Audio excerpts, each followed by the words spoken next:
Baik, Assalamualaikum warahmatullahi wabarakatuh. Selamat pagi, salam sejahtera. Suara Bapak bisa didengar dengan jelas? Waalaikumsalam, bisa Pak. Waalaikumsalam. Oke. Baik, terima kasih semuanya.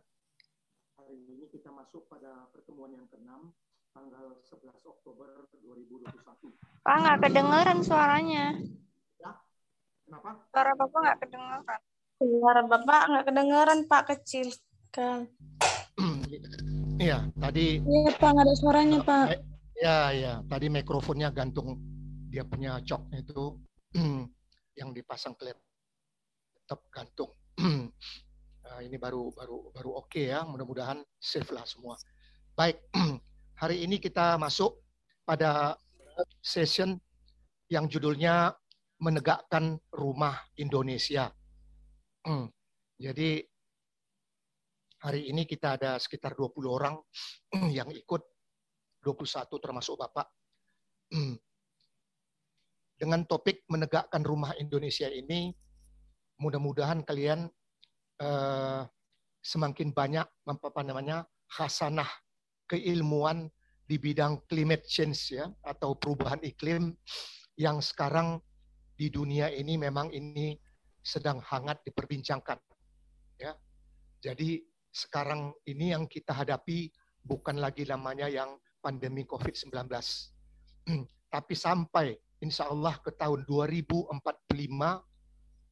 itu nanti kita bicara tentang perubahan iklim yang akan kita hadapi sehari-hari. Jadi Anda coba bisa bayangkan mulai sekarang bagaimana perubahan-perubahan iklim, diantaranya musim panas, ya, musim panas yang melanda kita sekarang ini sangat ekstrim ya, kadang ekstrim sampai tengah malam dia masih panas, walaupun di rumah kalian juga menggunakan pakai mesin pendingin ya, air condition, tapi juga masih tetap panas. Nah, ini yang dikhawatirkan kalau kita juga tidak berbuat apa-apa, beberapa tahun ke depan ini pasti juga akan terlalu panas untuk manusia yang ada di bumi. Itu udah pasti. Jadi hari ini kebetulan Bapak ikut webinar tingkat nasional tentang perubahan iklim. Oh ya, hostnya belum sama Bapak ini. Supaya bisa kita mulai. Ya, hostnya. Ya oke, aduh ada yang baru masuk nih, Nurul. Situ udah lewat waktu, baru masuk. Oke, baik, terima kasih ya, Inka. Baik, kita mulai. Ini pertemuannya cukup singkat. Sebenarnya kalau diskusi bisa panjang. Baik, sudah nampak semua di layar? Sudah, Pak. Sudah, Pak. Oke, terima kasih ya. Iya. Mana tahu nggak kelihatan, kalian bengong aja, Bapak cakap sendiri nggak enak juga. Oke, baik. Pembicaranya adalah Ahmad Erani Yustika, Profesor Dr. Ahmad Erani Yustika. Mudah-mudahan kalian sudah pernah dengar namanya ya. Kalau kalian pernah ikut di bawah mungkin ya, semester bawah atau di tengah ini. Yang namanya mata kuliah ekonomi kelembagaan. Nah, inilah yang disertasi ekonomi kelembagaan tersebut yang dijadikan buku pegangan para dosen-dosen ekonomi di seluruh Indonesia. Jadi sampai sekarang termasuk Bapak ini yang mengampu mata kuliah ekonomi kelembagaan. Nah, itu satu-satunya buku yang diterbitkan oleh Ahmad Erani Yustika tentang ekonomi kelembagaan tersebut. Itu diambil dari disertasinya waktu beliau ikut program doktor di Jerman. Kemudian sekarang, selain beliau juga mengajar guru besar pada Universitas Brawijaya, ada lagi yang masuk. Kok lambat-lambat kali ya, udah mau jam 9, mau jam 10, masih ada juga yang masuk. Kacau juga kita ini. Beliau juga adalah guru besar dalam bidang ilmu ekonomi pada Universitas Brawijaya Malang. Kemudian juga beliau hingga kini adalah staf ahli pada Menteri Keuangan, Ibu Sri Mulyani. Ya, menegakkan Rumah Indonesia.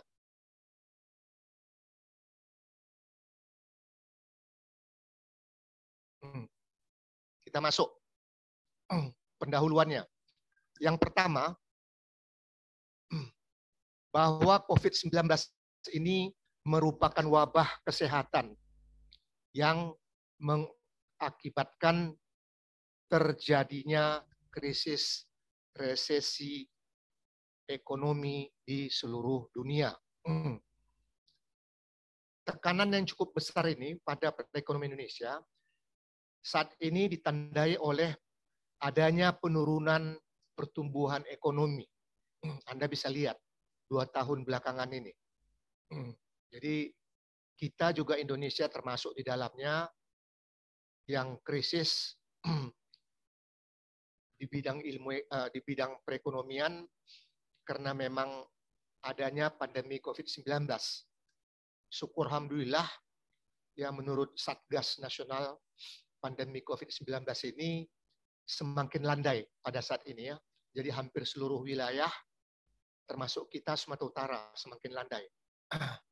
Buktinya hari ini Kota Medan sudah masuk level 2. Ada yang sudah level 1 ya, diantaranya Binjai dengan Kota Padang Sidimpuan. Tapi kita masuk level 2. Artinya secara perlahan-lahan peluang di bidang perekonomian ini sudah mulai terbuka ya dalam hal niaga bisnis ya misalnya. Nah, kemudian yang kedua, tekanan yang cukup besar ini pada perekonomian kita itu juga ditandai oleh penurunan pertumbuhan ekonomi tadi dan itu sampai 2021 saat ini kondisi ekonomi memang diproyeksikan masih berat. Anda bisa lihat, cek itu ya.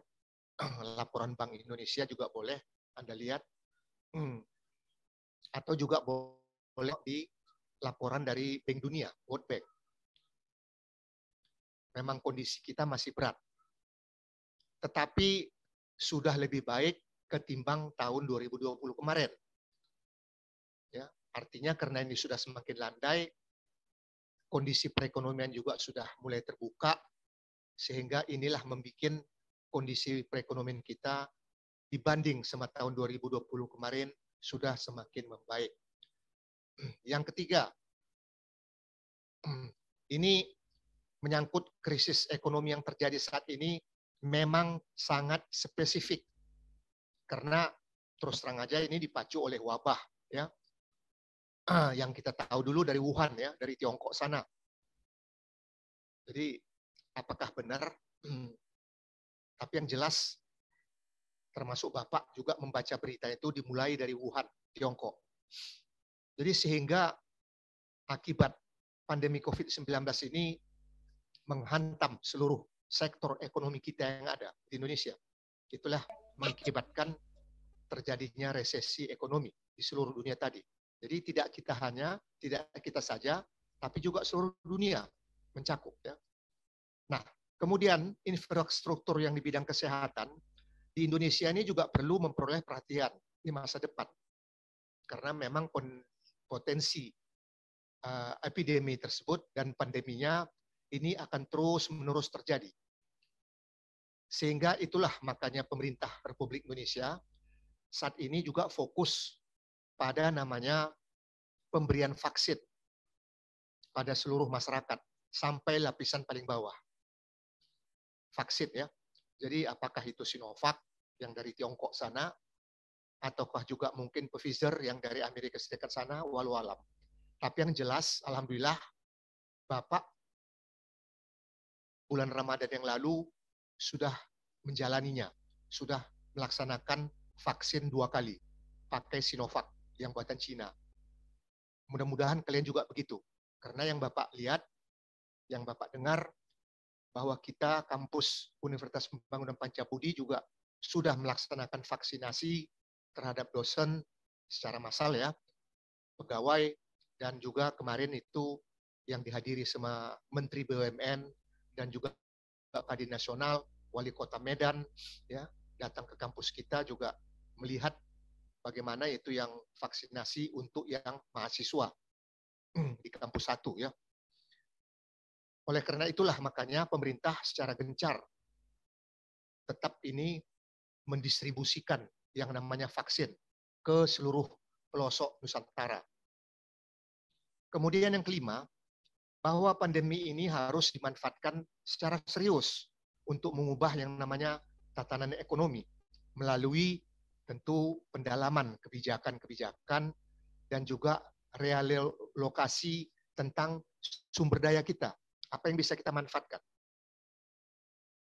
Nah, ini tentu menyangkut juga tentang bagaimana jutaan orang yang di berbagai negara berpotensi bakal terpapar yang namanya tekanan panas atau heat stress.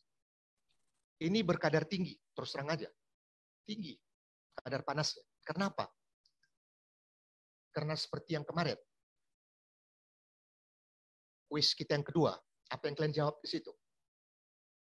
Bagaimana udara yang mengandung gas rumah kaca sehingga terjadinya pemanasan global akibat ozon yang ada di langit yang melapis supaya kita tidak terpapar sinar matahari secara mendalam tadi, pada saat ini sudah mulai kena kita radiasinya.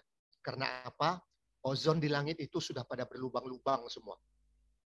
Itulah yang menembus ke bumi yang membuat kita sekarang ini merasakan sangat panas sekali. Nah, tentu ini kondisinya sangat berbahaya yang dapat membuat organ-organ tubuh manusia tadi bisa berhenti beroperasi. Mayoritas orang yang diprediksi terdampak tekanan panas itu ada tinggal di negara-negara berkembang, termasuk kita, Indonesia. Mereka inilah yang disebut bekerja dalam kondisi yang membahayakan keselamatan nyawa. Jadi memang ancaman tekanan panas itu bakal dihadapi mereka-mereka yang bekerja di luar ruang, seperti sektor perkebunan, maupun yang beraktivitas di dalam ruang, seperti pabrik, rumah sakit, sekolah, kampus-kampus, dan sebagainya. Jadi pemanasan global itulah yang meningkatkan peluang musim panas yang bakal terlalu panas untuk manusia yang ada di jagat bumi raya ini. Pada situasi itulah manusia diprediksi bakal sulit untuk bekerja. Kemudian ada di sini 3 level arena yang perlu kita ketahui. Level yang pertama, secara internasional tentu negara-negara besar seperti Amerika Serikat segera mengerem yang namanya mengerem yang namanya quantitative easing. Kemudian juga Eropa, negara-negara yang ada di Eropa, mereka juga belum akan pulih dalam waktu jangka pendek, terutama dalam pandemi COVID-19. China dan India juga harusnya bisa memainkan peran yang lebih besar lagi di sini. Harusnya.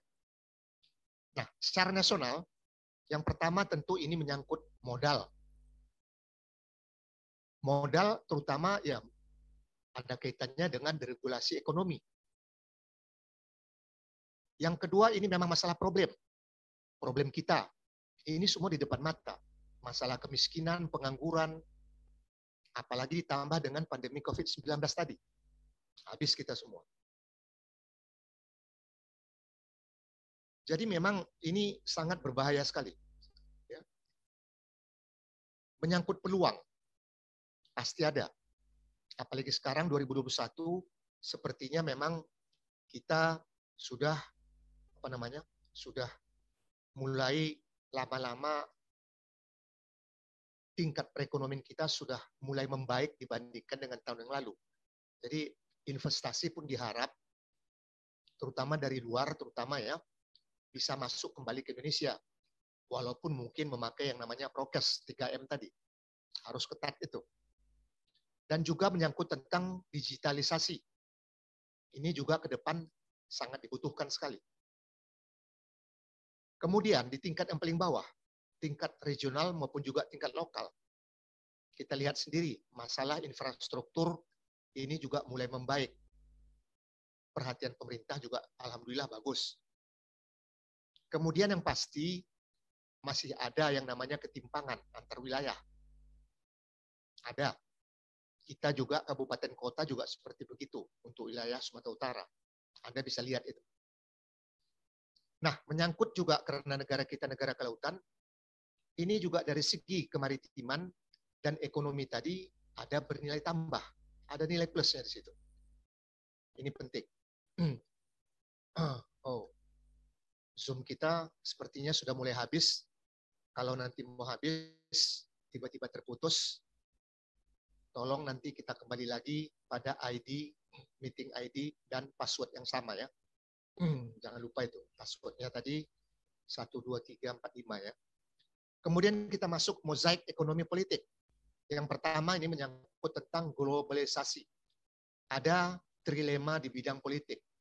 Yang pertama yang pasti menyangkut tentang kedaulatan ekonomi. Termasuk kita. Undang-Undang Dasar 1945 juga ada berbicara tentang masalah kedaulatan ekonomi. Kemudian juga ini menyangkut masalah demokrasi. Yang ketiga, ini dia tadi, hiperglobalisasi. Bagaimana sekarang yang namanya climate change itu, tentang perubahan iklim itu memang luar biasa. Tekanan panas yang kita rasakan juga luar biasa. Banjir, kebakaran hutan dan lahan, bagaimana pabrik-pabrik yang terus mengepulkan asapnya. Anda lihat itu di tambang-tambang, baik itu yang di Kalimantan, batu bara dan segala macam, sampai ke wilayah Papua sana. Kemudian, di bidang digitalisasi, ini menyangkut tentang ekonomi yang berbasis pengetahuan, yang pasti menyangkut literasi warga. Ini sangat penting ya. Anda harus banyak baca, karena dengan membaca tentu bertambahlah wawasan Anda nanti ke depan. Yang kedua, masalah kapabilitas dalam bidang organisasi. Tentu diharap pada kalian kaum milenial, khususnya yang ada di Pancabudi, harusnya ini kita sudah memulai gerakan tentang perubahan iklim tadi. Kita harus memulainya, aksi-aksinya tadi, ke lapangan. Mengingatkan pemerintah, terutama yang ada di wilayah kita ini, supaya ke depan harus lebih berhati-hati lagi, menjaga. Bagaimana nih limbah-limbah beracun yang masih tetap jalan, kebakaran hutan juga masih merajalela, sampah-sampah yang berserakan, banyak lagi yang lain-lain. Ini kenapa? Ya sumber daya kita, SDM kita yang masih lemah. Jadi tentu Bapak berharap kalianlah kaum penggeraknya, kaum milenial yang ada di Pancabudi tadi. Kita belum ada, action kita belum ada deh, tentang perubahan iklim. Kampus-kampus lain sudah jalan. Yang ketiga tentang jejaring ekonomi di bidang digitalisasi ekonomi yang berbasis pengetahuan. Ini juga ada kaitannya dengan tingkat perguruan tinggi bagi kalian. Penting. Bagian ketiga tentang ekologi, perubahan iklim. Adanya kutukan sumber daya alam. Dulunya, dari sejak zaman nenek moyang, semua sumber daya alam itu sangat melimpah ruah. Sangat bagus. Anda masih ingat nggak lagunya Kus Plus, kolam susu? Apa yang ditanam semua jadi. Berbuah. Hasilnya pun bagus. Sekarang, bisa kita lihat tanah pada gersang semua. Kedua tentang ekonomi nilai tambah, juga begitu. Adanya perubahan, adanya penurunan secara landai COVID-19 semakin membaik. Sehingga nilai tambah di bidang perekonomian juga mudah-mudahan, apalagi sektor penunjangnya ada UMKM, ini juga semakin membaik. Yang ketiga tentu pembangunan yang inklusif. Jadi inilah yang kita lihat sekarang bagaimana para pemborong-pemborong segala macam yang membangun-bangun rumah yang sampai ke tingkat pencakar langit, ini tetap juga memakai rumah kaca. Ini yang berbahaya. Jadi sinarnya itu dipantulkan ke langit, kembali lagi ke kita, itu yang jadinya kebocoran. Nah, dalam kunci pembangunan, yang pertama tentu ini menyangkut daya saing ekonomi. Tentunya di sini kita bicara tentang deregulasi ya, di bidang ekonomi. Yang kedua juga tentang produktivitas tenaga kerja. Bayangkan kemarin-kemarin juga ini karena pukulannya juga hebat. Banyak yang nganggur. Banyak pabrik yang tutup. Yang ketiga ini menyangkut juga tentang paket infrastruktur. Ini tentunya pemerintah yang punya domain. Di bidang transformasi ekonomi, tentu skala ekonomi juga harus diutamakan. Karena ini juga penting menyangkut kita semua.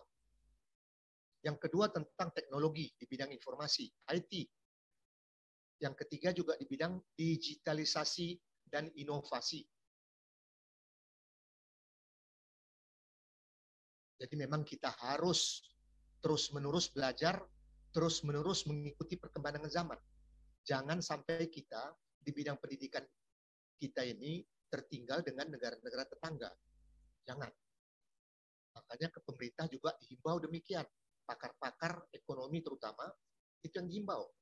Jangan semua dituangkan di APBN itu di bidang sektor infrastruktur saja. Terutama dalam membangun yang namanya ibu kota baru yang ada di Kaltim. Jangan. Tentu sektor pendidikan juga harus diutamakan.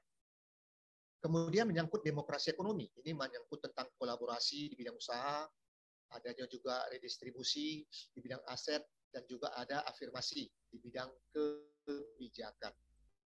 Nah, kalau melihat peringkat indeks inovasi secara global, ini kita bisa lihat ya, untuk negara-negara ASEAN, kita ada di peringkat yang ke-7. Anda bisa lihat itu. Dari sisi tentang human capital dan research, dari sisi tentang infrastruktur, dari sisi tentang market sophistication, menyangkut tentang bisnis, tentang ilmu pengetahuan, knowledge and technology, ke depannya bagaimana. Jadi kita masih di ranking ke-7. Anda lihat itu tetangga kita yang terdekat, Singapura, Malaysia, mereka tetap di atas, nomor 1, nomor 2, seperti itu. Kenapa tidak kita bisa kejar? Kita juga negara besar, SDM-nya juga bagus.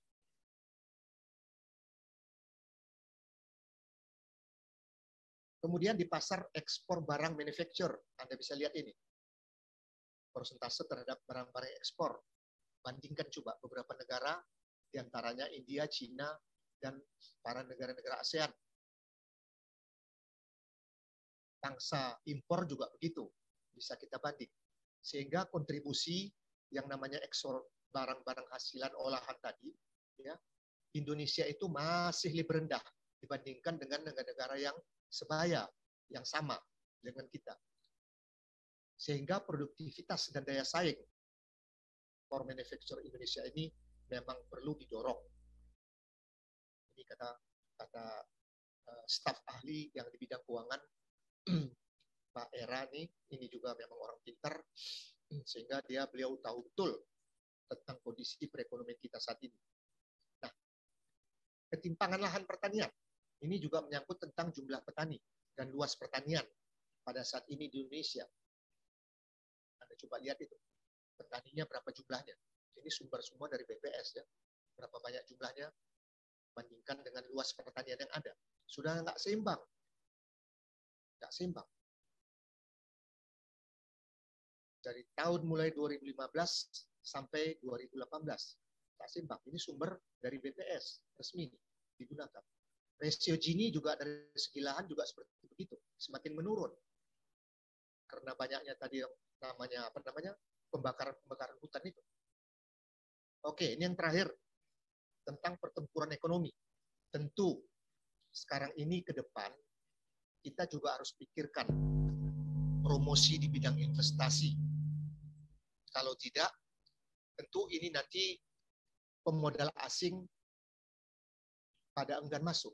Walaupun Cina sekarang sudah mulai ya berbondong-bondong masuk ke Indonesia. Kemudian juga inisiasinya dalam hal kolaborasi harus tetap ini dikembangkan kerjasamanya tadi. Yang ketiga, yang paling penting, ini menyangkut literasi, digitalisasi. Ini menyangkut kalian kaum milenial, sangat penting sekali. Kemudian juga menyangkut advokasi di bidang regulasi dan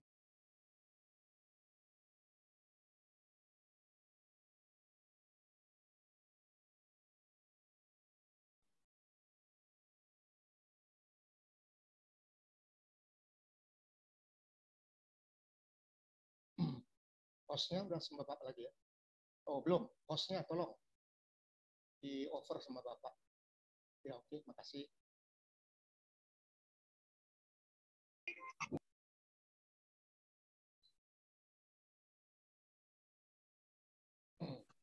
Baik, ini juga menyangkut tadi tentang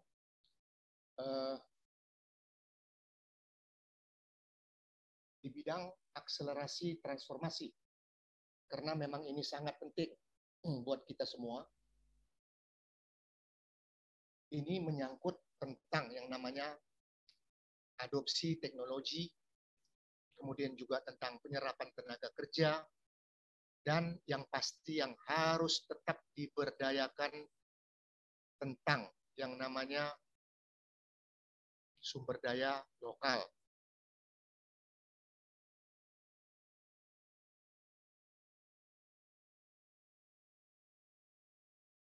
Bentar ya.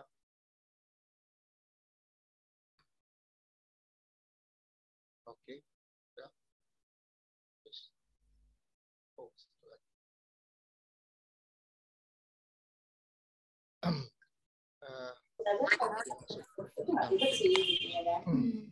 Nah, inilah semua kalau kita mau bicara tentang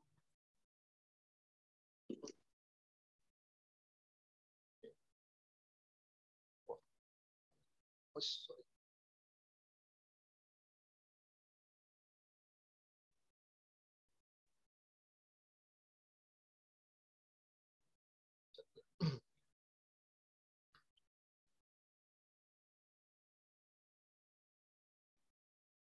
Inilah semua kalau kita mau bicara yang namanya tentang Indonesia yang kita harapkan tadi bagaimana ke depan 5-10 tahun harus bisa kita wanti-wanti, kita harus bisa memagar supaya yang namanya rumah kita ini, yang namanya Indonesia ini, agar jangan sampai termasuk yang terkena yang namanya climate exchange tadi, atau adanya perubahan iklim yang sangat luar biasa untuk 5 hingga 10 tahun ke depan, bahkan ini diprediksi sampai tahun 2045 nanti. Ini pasti berbahaya buat kita. Apa boleh buat, memang tak bisa kita berbuat apa-apa ini. Karena pada saat ini itulah kondisi yang kita hadapi. Karena memang kita sendiri sepertinya masyarakatnya belum lagi sadar bahwa yang kita hadapi ke depan ini ternyata memang lebih berbahaya dibandingkan yang namanya pandemi COVID-19. Pandemi COVID-19 karena ini berlangsung ya dari awal 2020 kemarin, dari mulai Tiongkok, Wuhan ya, masuk menjalar ke kita sampai yang namanya 2021 ini sudah kita alami. Dan memang karena adanya kerjasama yang namanya pihak pemerintah berkolaborasi dengan semua pihak hingga ke lapis bawah tadi, ini yang membuat kita ini sadar bagaimana yang prokes 3M itu memang betul-betul harus kita taati. Kalau tidak memang sangat berbahaya bagi kita. Jadi memang ini penting bagi kita, apalagi kalau kita lihat bahwa pandemi COVID-19 ini menurut Satuan Tugas secara nasional mengatakan sudah mulai melandai. Artinya perlahan-lahan dia sudah menurun. Jadi mudah-mudahan jangan sampai euforia kita terlalu berbesar hati karena sudah mulai terbuka semua lapangan, termasuk di bidang perekonomian tadi, membuat kita kembali lupa ya, terlena, sehingga kembali lagi yang namanya pandemi COVID-19 mungkin dengan vaksin, bukan vaksin, dengan virus yang lain. Karena banyak sekarang ini, ada yang virusnya yang Delta segala macam, yang dari India ada, dari Inggris ada, dari Amerika Serikat pun ada. Jadi memang sangat berbahaya. Diharapkan kita karena negara maritim, sehingga kita bisa menjaga jarak ya dengan negara-negara lain. Tapi yang pasti kita, terutama kalian yang kaum milenial, ini yang harus kita jaga. Hati-hati, jangan sampai nanti kita terkena kembali munculnya wabah baru, penyakit baru, membuat semua strata yang ada di Indonesia ini porak-poranda, termasuk yang perekonomian tadi. Jadi sekali lagi ini memang sangat berbahaya. Membuat kita harus waspada, jangan sampai kita lupa bahwa di depan mata kita sudah nampak yang namanya ada perubahan iklim tadi. Kalian lihat itu. Cuaca sekarang aja begitulah luar biasa panasnya. Kadang-kadang juga dia hujan terus-menerus mengakibatkan banjir. Itu kemarin yang banjirop juga Belawan dan sekitarnya untuk Kota Medan. Belum lagi daerah-daerah lain. Jadi memang inilah masalah kita. Kenapa? Masyarakatnya kurang sadar. Dan pemerintah juga sepertinya tidak terlalu fokus ke situ. Walaupun juga 1-2 menteri sudah mengungkapkannya. Ada bahaya di depan mata kita. Dengan adanya perubahan iklim tadi. Climate change. Jadi bagi kalian, kaum milenial, tentu Bapak juga secara pribadi mengharap harusnya kalian juga harus berbuat. Bentuklah ini satuan tugas atau kelompok dari Universitas Pembangunan Pancabudi, kalian terjun ke tempat-tempat di mana yang kalian lihat, daerah kalian tinggal, di Langkat, di PJ, dan segala macam, yang juga masih terjadi seperti ini. Katakanlah dalam hal misalnya membuang sampah sembarangan, kita lihat kan di Pancabudi, begitu aktifnya sudah kampus pihak yayasan menghimbau menyediakan tong-tong sampah, mewanti-wanti yang namanya kalau buang sampah sembarangan kena denda, macam itu. Ini satu. Yang lain juga mungkin masalah limbah beracun. Sungai-sungai, kita kan banyak sungai, Sumatera Utara nih. Ini juga. Jadi harus ada action. Kalau nggak ada actionnya dari kita, payah. Actionnya bukan harus ada demo-demo sembarangan, nggak perlu gitu. Cukup hanya kita bikin satu kelompok seperti kampus-kampus yang lain, kita pergi ke misalnya ke Pemko Medan atau ke kantor gubernur. Ya ini harus kita suarakan tentang perubahan iklim dan tentang lingkungan yang ada di sekitar kita. Yang semakin lama semakin payah. Sampah di mana-mana berserak. Itu menandakan masyarakat kita belum sadar. Dan inilah tugas kalian, kaum milenial tadi. Kalau kalian tidak bisa berbuat apa-apa, ke depan sampai mungkin ke tahun 2045 nanti, hancurlah kita ini. Ya. Kiamatnya mungkin makin cepat datang. Bapak bukan menggertak ya. Bukan nakut-nakuti. Tapi itulah yang kita hadapi sekarang ini dan di masa yang akan datang. Baik, terima kasih pertemuan singkat kita tentang menegakkan rumah Indonesia. Ini kemarin memang bulan Maret itu Bapak ikut webinarnya secara nasional, memang sangat mengasihkan ya. Banyak pakar-pakar lingkungan yang hadir, termasuk juga Profesor Emil Salim yang usianya sudah masuk 90 tahun ya, masih tetap semangat beliau. Nah, untuk kalian tolong dicatat kuis kita yang berikutnya. Kuis Ya, kita yang keempat. Tolong dicatat. Menurut saudara, apakah pada dasarnya yang merupakan akibat dari kerusakan lingkungan yang ada di perkotaan karena penduduk kota kurang peduli pada kelestarian lingkungan? Titik, tanda tanya, jelaskan. Sekali lagi Bapak ulang. Kuis kita yang keempat. Menurut saudara, apakah pada dasarnya yang merupakan akibat dari kerusakan lingkungan yang ada di perkotaan karena penduduk kota kurang peduli pada kelestarian lingkungan? Titik, tanda tanya, jelaskan. Kepada kalian, Bapak harap bisa menjawabnya, menjelaskannya dengan yang bagus. Dan ini tentu kalian boleh kirimkan kuis tersebut, hasil jawabannya nanti ke komting kelas kita, ke email seperti biasa. Dan jangan lupa tanda pagar, nama tanda pagar, nomor induk mahasiswanya, tanda pagar, kuis 4. Nggak ada lain dari Bapak. Terima kasih atas pertemuan kita yang ke-6 dengan Iya, tema Pak. menegakkan rumah Indonesia.